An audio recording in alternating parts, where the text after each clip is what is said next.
What single scene ruined an entire movie or TV series? Who has a better story than Bran the Broken? Literally everyone was more interesting than Bran the Boring.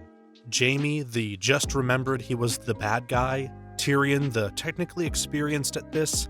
Sansa, the sort of prefers ruling. Jon, the Jesus of this whole story. Gendry, the genetically in line for the throne. This would take all night. Barney and Robin got divorced like 5 minutes after they got married. Was looking for this. We spent an entire season on their wedding just for them to break up 10 minutes into the finale. Barney is the type of man who will spend years trying to win a bet, and yet he's unable to handle Robin's career. The final 5 minutes of the original Roseanne. Dan died, the sisters swapped husbands, mom's gay, Jackie's gay. This was all a book. The final season was a nightmare and creatively depleted, so the writing room decided to try a retcon and failed. Not really a thing at the time. It doesn't fix the sheer terribleness of the last season, but I'll give them credit for trying to breathe new life into an already dead entity. Agreed, the reason the show was so popular was the fact that the family was so relatable to the average American. Then they win the lottery? And Dan cheated on Roseanne? Nah, get that out of here. The moment I heard how they pronounced Aang's name in M. Night's adaptation of Avatar instantly killed me with laughter, as well as, the whole movie. Albus Severus Potter. That kid got bullied a lot, and you know it.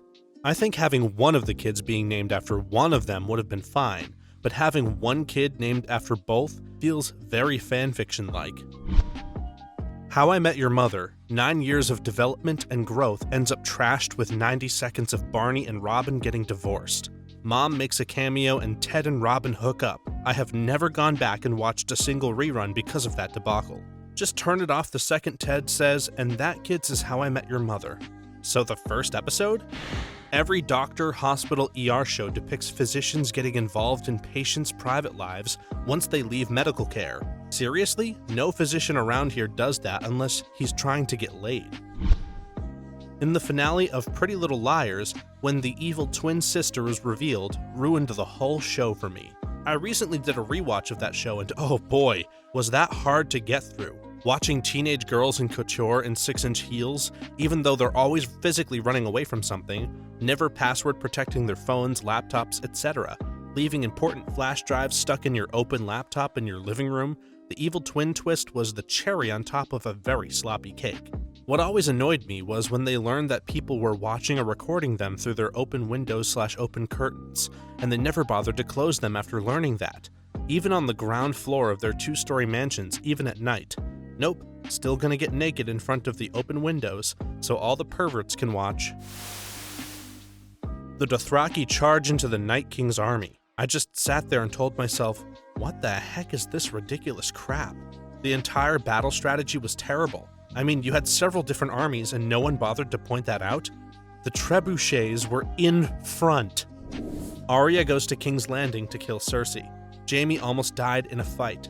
They should have let him die. Arya finds him, takes his face, becomes Jaime, and goes to Cersei. She dies in his arms after he stabs her. Prophecy fulfilled, and then she shows Cersei it was her as she's dying. But she can't kill the Night King and Cersei. Yeah, because she never should have killed the Night King. Jon Snow was supposed to kill the Night King. Just once it would have been nice to have something happen that was expected. They got so obsessed with surprises that they ruined some major plot opportunities.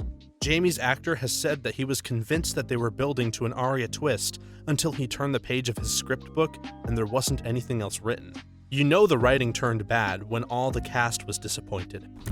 My mom is still mad about the final scene of Saint Elsewhere. I love it because of all of the crossovers that you can effectively put like 30 shows in that snow globe. Not even 30. They've stretched it to 100 or so shows.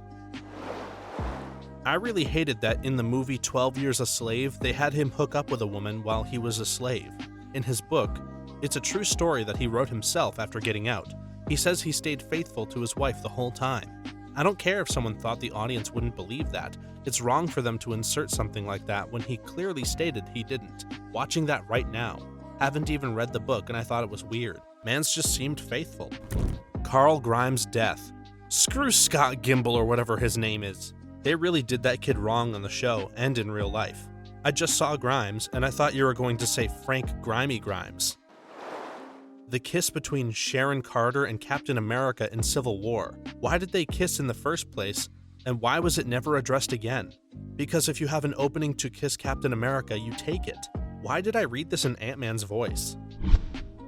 Honestly, the Red John reveal in The Mentalist kinda ticked me off. It just felt like they had a hat with every minor character's name in it and just picked one. Their boss, Bertram, would probably have been a good Red John, as at least he was a rather important person in the story. Oh yeah, that was another really good fan theory. There were so many good ones that they went with Cop number 3 from episode 4. George Clooney cut himself loose from a space station in order to save Sandra Bullock. His velocity was 0 relative to the station. He wouldn't have fell, and he wasn't pulling her down. This movie is proof George Clooney would rather die than be with a woman his age. When Zapp left American Gladiators in 1995.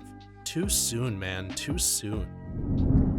How has nobody mentioned the infamous Martha, why did you say that name scene from Batman vs. Superman? It's unforgivably dumb. Also, the element in Avatar is called unobtainium. So stupid. That movie came out, 12 years ago? I still randomly get mad about that from time to time. I think no one mentioned BVS because everything in the movie is stupid. From Luthor knowing everyone's identity, to Batman putting a tracker in a van and following it and destroying the van and tracker with the Batmobile, to Superman stopping Batman from fighting crime, to Superman letting the Capitol explode and not hearing the bomb before it went off, to Superman finding Lois in Africa but not finding his mom in his own city.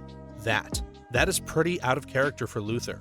Comics. Luthor refuses to accept the fact a godlike being like Supes wants to live as a normal human. Even when handed the identity on a silver plate, he thinks it's bogus because it contradicts his philosophy about power and dominance. The end of the movie Law-Abiding Citizen. It was great up until then. I loved Supernatural, and everything was pretty perfect all the way through season 5. Good character development, redemption arcs, tying the original storyline up with a nice bow. Sam will be trapped forever, but in doing so redeems himself and saves the Earth. Dean might finally have a chance at happiness and the stable home life he deserves. And then nope! Sneaky last moment of the last episode of season 5, Sam has escaped from hell and is back on Earth. So everyone gets ready for like 8 more seasons of this.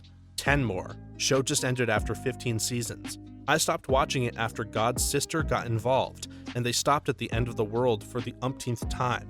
I was like, yep, this is a good place to end the show. But nope, they kept going. Couldn't watch Bones after what happened to Sweets. I ended up really liking Aubrey, who essentially replaced Sweets. Completely different characters. He was fun. You're right though, Sweets dying was so out of left field that it was awful. When Deb confessed her love for Dexter, who the heck confesses romantic feelings to their brother? I don't care if he was her adopted brother, it's still her brother. Entirely ruined the rest of the show for me. The stupid therapist put the idea into her head too. She didn't even feel that way up until then. Dear writers, don't do this.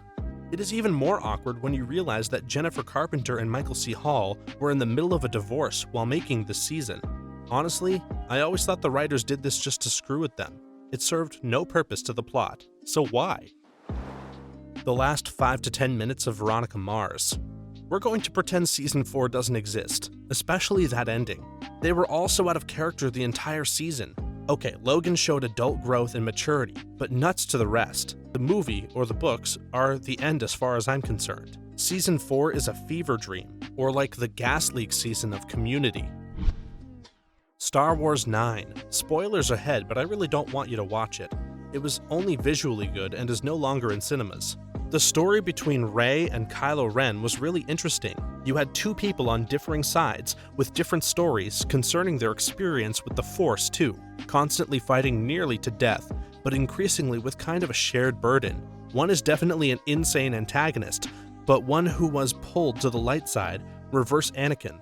I liked that interpretation. I was really intrigued even in this movie by how human it seemed, but most of all how platonic. Many people got rather a siblings vibe from them, and I would find both of them really being such or just being Force brothers, again sharing this burden and parting ways peacefully, really memorable. And then they kissed. Furthermore, after all he's put her through, she goes in for it. I cannot forgive the screenwriters for the feeling seeing this gave me. It shifted their entire dynamic and ruined an otherwise, far as I can remember, really fascinating story between 2 people. Plus, to me, promoted toxic romances alongside so many other series. And the opening montage of him doing war crime things? Yep, he was never supposed to get even close to full redemption, and the movie didn't solve it well. He could have done his part in aiding the rebellion and then leave. That'd have worked, but that's it. Everyone Rey knew would have told her she's completely insane. Hey, are they pulling the "I'm the only one who understands him" bit here? Also, is it just me or do the screenwriters not really know what to do with him? They go back and forth between him being confused and crazy and not caring one bit about how many people he hurts. When Joey and Rachel kiss. Especially considering they had a pretty wholesome friendship dynamic long before that. There aren't enough well-portrayed platonic male-to-female friendships on TV. I see what you mean, but I think it was more critical that they kept the platonic friendship of Joey and Phoebe intact. The ending of Sex and the City. Sorry kids, but in real life, Big wouldn't have chased Carrie to Paris, and things magically work out for them. I would have been much happier with Carrie riding off into the sunset as a happy single gal who's not ready to settle for a guy who jerked her around for years. And I'm a happily ever after movie TV show kind of person, but it just didn't fit the narrative of SATC for me. And those movies, all of a sudden they're all high fashion models, even Miranda. When Rory ended up pregnant, not to mention completely washed up in the Gilmore Girls revival. I don't even mind that she wasn't a successful journalist. She really never had the personality for that career, and it was realistic for the time period that she graduated, but I hated how she was Logan's side piece while cheating on her poor boyfriend, who she could never remember to break up with, and he seemed like genuinely a good guy.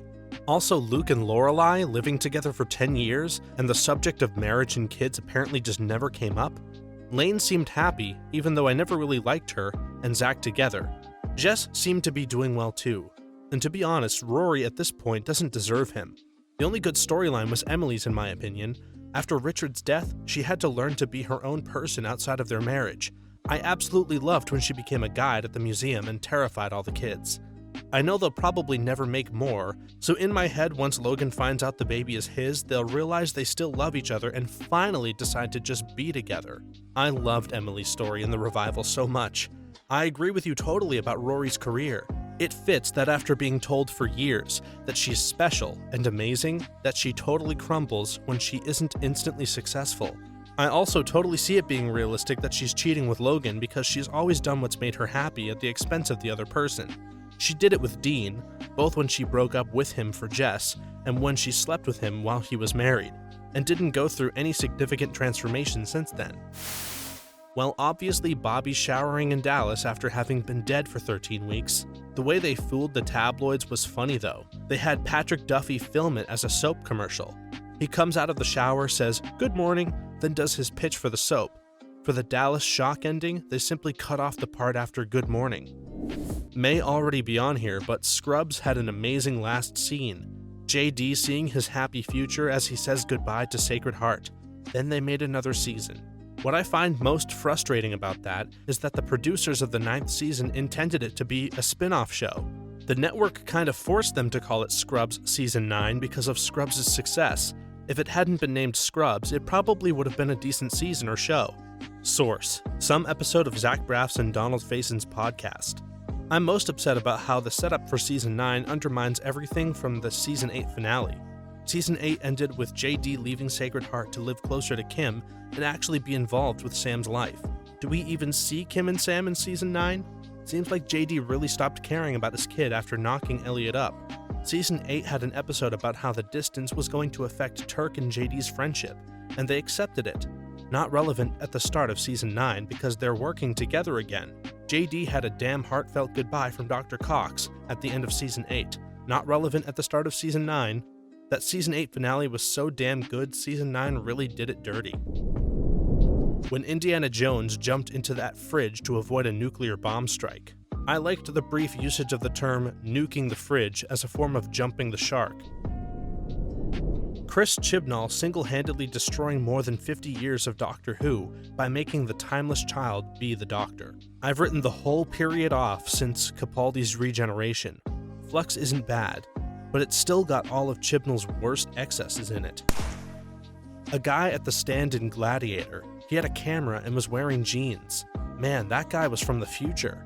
I've never noticed that one, but the part where they're on foot in the middle of the arena fighting the guys on the chariots, when one of the chariots flips over, you see the gas cylinder they used to flip it.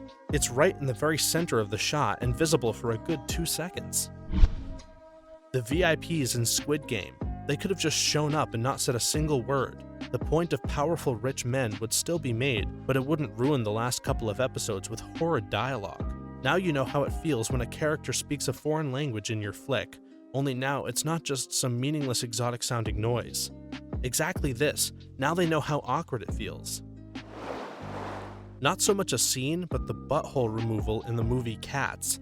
Like, we all knew it was going to be a flop, but you all know, with some butthole here and there, you might bring a few more folks. Maybe the furries. I don't know. Oh boy, this made me laugh more than it should have.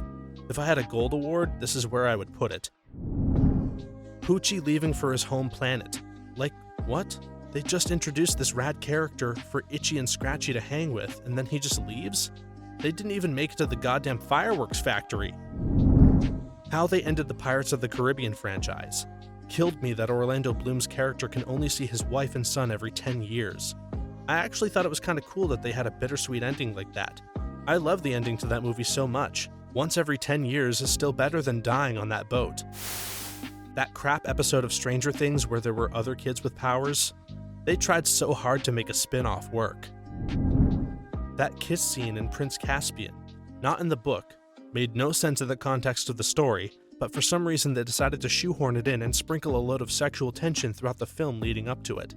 Totally ruined the film, and given how crap Don Treader was, I think Prince Caspian was the beginning of the end of that series.